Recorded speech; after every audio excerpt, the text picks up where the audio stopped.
আচ্ছা ম্যাম, শুনলাম নাকি আজ থেকে SSC group C group D এর ফর্ম ফিল আপ শুরু হয়ে গেছে। তো এই বিষয়টা ঠিক আসলে কি?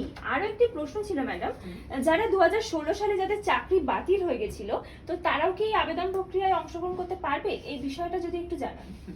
হ্যাঁ, অবশ্যই জানাবো। তোমরা ঠিকই শুনেছো, আজ বিকেল 5টা থেকেই এসএসসি গ্রুপ সি এবং গ্রুপ ডির আবেদন প্রক্রিয়া শুরু হতে চলেছে এবং এই আবেদন প্রক্রিয়া চলবে আগামী 1 মাস অর্থাৎ 3রা ডিসেম্বর পর্যন্ত। তুমি আরও একটি গুরুত্বপূর্ণ বিষয় জানতে চেয়েছো, 2016 সালে যাদের চাকরি বাতিল হয়েছিল তাদের অযোগ্য বা টেন্টেড ক্যান্ডিডেট বলে জারি করেছিল সুপ্রিম কোর্ট। তারা কোনোভাবেই এই পরীক্ষায় বসতে পারবে না। 3400 অযোগ্য প্রার্থীদের তালিকা প্রকাশ করতে চলেছে এসএসসি। ফ্রেশার্সদের জন্য এটা একটা দারুণ সুযোগ যারা তোমরা এই ফর্মটা ফিল আপ করছো। আরও বিস্তারিত জানতে আমাদের বৈঠকের ইউটিউব চ্যানেলে সাবস্ক্রাইব করো এবং আমাদের সঙ্গে থাকো। ধন্যবাদ, ভালো থেকো।